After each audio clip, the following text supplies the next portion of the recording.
Sup flappers, welcome back to another video brought to you by Erotic Walrus. So, I know, I am extremely late to the party. I did see this notice when it was first posted way earlier in the morning, but people, I have to come clean, guys. This YouTube gig is not, my main gig. I do have another thing that I do. I know some of you might know, it's this thing called working full-time as a homeless man on the streets of downtown. So I'm usually there from around 9 a.m. all the way until 4 p.m. begging for goodies so I can make it to the next month. Anyways, as you can see, I'm here now and I'm gonna be telling you guys exactly what I think about these changes. Now, first thing is first, man, oh man, does it feel good to be wrong? I'll come out and say it. I'll say it right here, right now. I did not think MiHoYo was going to change Zhongli, but I am very, very happy that I was wrong about that. However, this change does come with certain issues, let's just say, and I'll go over them as we approach them, and I'll address the concerns that I have with changes like this. Okay, so if you haven't liked, subscribed, do that right now because I'm not going to give you too much time to go down there and do it. I'm going to go straight into this video. Okay, so Zhongli is being changed. And what are the specific changes? I'm sure you guys have seen a lot of other people's videos. I'm not going to go over the details. I'm going to tell you what I think about these changes. Okay, so let's start with this one. The first change, adjustment to passive talent, dominance of Earth. Increase planet befalls damage by an amount equal to 33% of Zhongli's max HP. Post-adjustment effect is the damage dealt by the following of Zhongli's attacks will be increased based on his max HP. Normal charge and plunge attack will be increased by 1.39% of max HP. Now, this seems like a flat addition, so it's just gonna add. It's basically his Ascension 4, right? I believe this is his Ascension 4, Dominance of Earth. And now it's gonna add an additional 1.39% of max HP. So let's just do some quick maths. Let's say your Zhongli has 30,000, right? Times that by 0.0139, right? 400. So expect another 400. If you're building Zhongli right, expect another 417. So it's a welcomed addition to his kit. Although plunge attack, whatever, normal and charge, you're definitely going to be using that more. Is this going, now this is the thing, is this change going to take him from being, you cannot use him as main DPS as he's just far too inefficient, to wow, he is a great and efficient main DPS doing physical damage? No. Okay, he's still not going to be that, I don't think he's going to be able to beat Razor. I don't think he's going to be able to do physical build Kaching. He's not going to be doing that. What this does is it actually opens up possibilities for him to be your support DPS. Yes, because currently, even fitting him as your support DPS, you struggle a bit. You do struggle because for support DPS, for a character like XINYAN, you just swap him in, use his skill, use his burst skill, and you can swap him back out because he actually does a lot of damage when he's not on the field through his burst skill. But for most characters supporting, not only do you use the skill, you still need to be able to have efficient auto attacks to fit into your DPS window, and this will allow Zhongli to fill that role. He is no longer just build him for burst. You can, if you want to, build him for some white damage for a support DPS role, and I think this is a great change for him. The Stone, Stealth, Resonance, and Hold mode damage of Dominus Lapidus will be increased by 1.9% of max HP. Now let's just go back here. What is 30,000 times 1.9%, right? 500 damage per tick, right? 500 per tick. Right now, currently, if I have a level 70 Zhongli, I think Ascension 5, I believe. Let's just quickly take a look, and because I play him every day, so I know the numbers.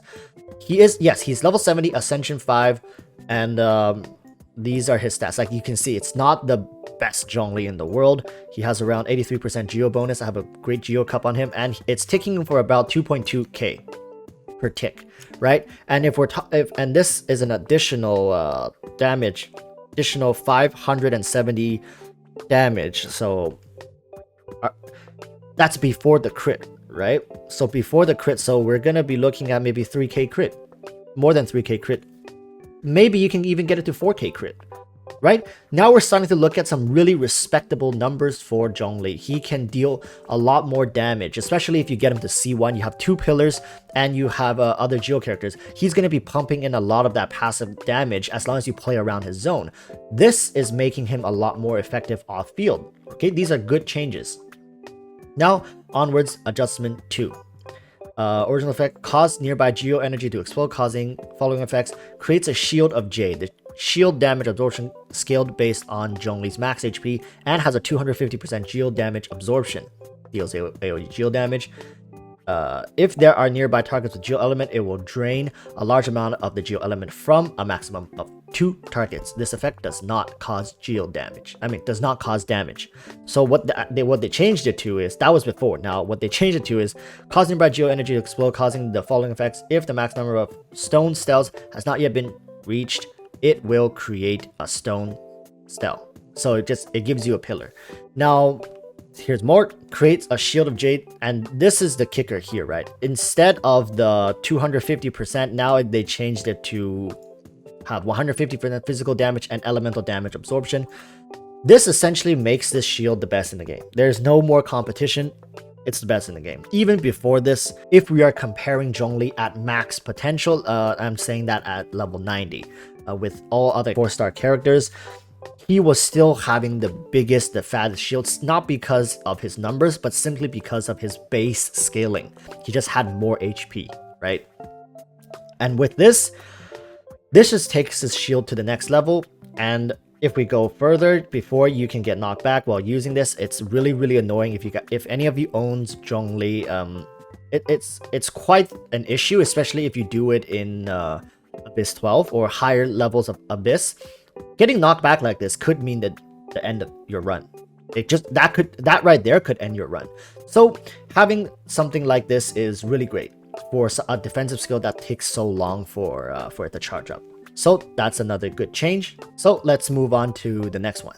Now this one is a change to the Geo Resonance, because right now I wouldn't say it's completely useless, but it's such a niche resonance. It really offers very little when having 2 Geo characters in your team already puts you at a more defensive and handicap, in that Geo Resonance does not have huge burst and damage amplification potential. So with the original effect, it just like you already have 2 very defensive characters and then you're just adding more defense onto it. So it was weird, right? So before, it was just increase resistance to interruption. When protected by a shield, increase attack damage by 15%. Period. That was it. Now, increase your shield strength by 15%. Okay, that's amazing already. Additionally, characters protected by a shield will have the following special characteristics. Damage dealt increased by 15%. Dealing damage to enemies will decrease their geo resistance by 20% for 15 seconds. And man, oh man, this change is going to make geo-centric teams so potent, because running geo right now, you don't really run one geo, right? It's really weird. I run one geo because I just love Zhongli. I'm not playing geo to its maximum potential, but I tried running 2 geos and man, does it feel good. Okay, man, does it feel good. This is gonna make geo teams a lot more efficient. Pretty much your Ningguang is going to have permanent 20%. Just think about it like this. Ningguang is gonna have a permanent attack boost of 20%. There's really nothing Ningguang does that doesn't do geo damage, right? And Zhongli's burst, albedo, all geo is just going to become more relevant with this change. So moving on finally to the geo shield balance adjustments. Before, it was just having 250% geo damage absorption, but let's be honest, how often do you come across geo element damage, right? How often? It wasn't that practical. It wasn't used that often, and I think this change is going to matter. This is such an amazing change. And the Geo Shield, this counts for Geo Shields created by Zhongli, Noel, and Geo Shields pickup when fighting the Geo Vishaps. So ultimately, what does all this mean? This just means that Zhongli has now, from a niche character, from a character that does one thing, right?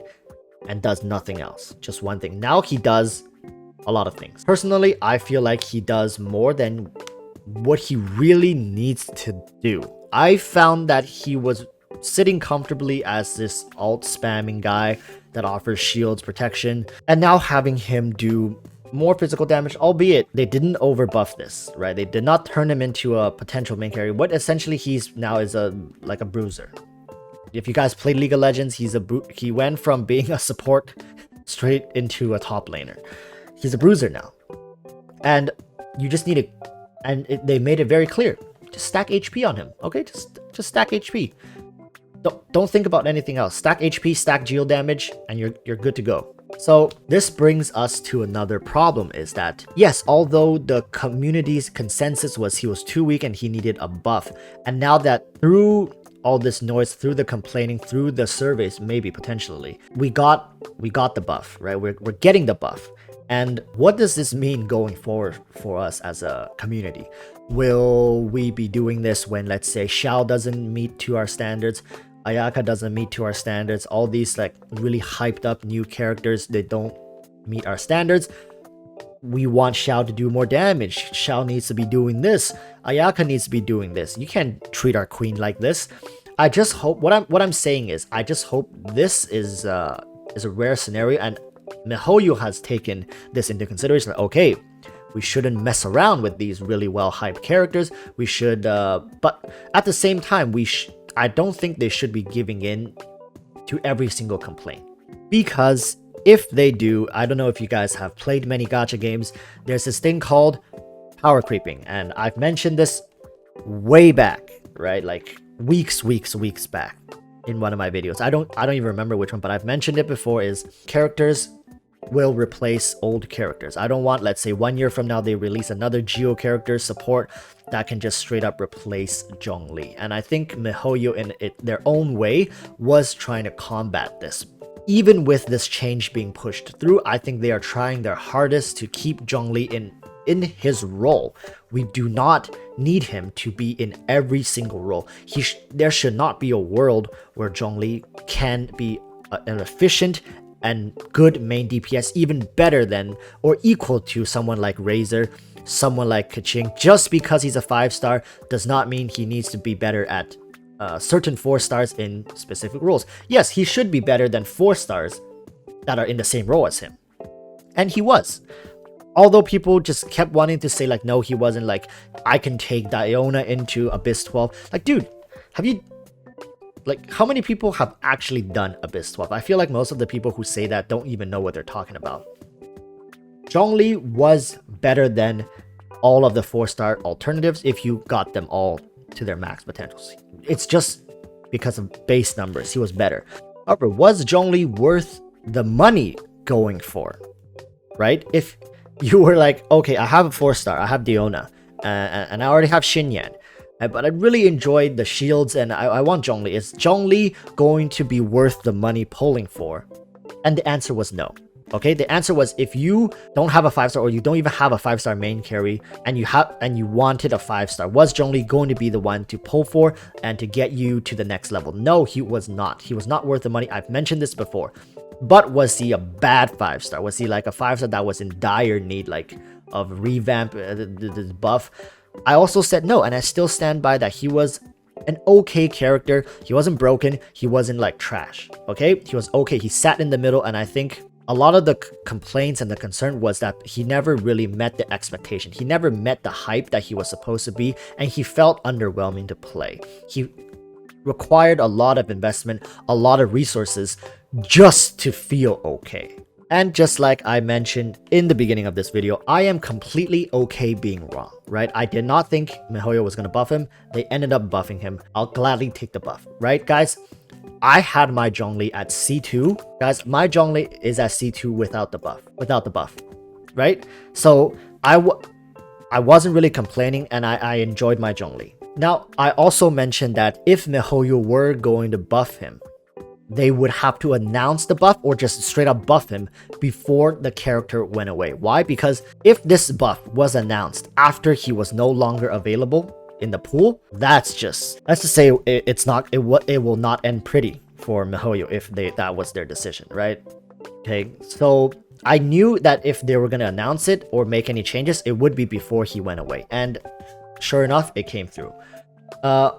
This buff is not going to be applied for us until patch 1.3, which most likely will be in February or March. Most likely February. So they're playtesting it. All the changes we just read, take it with a grain of salt, truck of salt, right? They may make him even better than this. They may take away some of these things, right? So all in all, congratulations to everybody who wanted the changes. We are getting the changes, and kudos to MiHoYo for, you know, really listening to the player base. This at this point, I don't think it's just simply haters. The general consensus was that he needed to do more, right? And for people who got some consolation in him, put great amount of resources into him, maybe we didn't feel the need because we were just content with what we had. But for people who just got him at C0, who got him to level 60, Ascension 4, gave him decent artifacts, just like they weren't feeling it, right? And I know, I had him at that level too. I play tested him and I was like, okay, I wasn't feeling it. So I had to take him higher. I had to bring him higher, give him better stuff. And it's like, okay, I'm starting to feel it. But nevertheless, congratulations everybody. Let's just put this whole thing behind us. But guys, do be careful. Power creeping is a real issue. I've seen many gacha games go down like through power creeping because you're never going to be able to keep up unless you're a content creator, you're a whale, or you spend hundreds for MiHoYo. For Genshin Impact, you have to be spending multiple hundreds, even up to the thousands a month just to keep up with all these new character releases. And if power creeping gets introduced, guys, I don't know how long this game would last with power creeping. Okay, so with great power comes great responsibility. Now we know MiHoYo listens. Do not abuse this, guys. Do not abuse this. Let's congratulate this change. Let's welcome this change, and let's just move on with the game. Let's just move on to better things. We have better things to do than to be bickering among ourselves in the community about such trivial matters. So with that said, I'm going to end the video right here. I've been rambling on for way too long. I'm going to have to cut this video down. But if you enjoyed this video, enjoyed watching me give my take on this, please do like and subscribe. Join my Discord channel. I'll have the link in the description. I'll pin it in the comments. And yeah, guys, thank you so much for watching. And I'll see you guys in the next one. Stay safe and peace.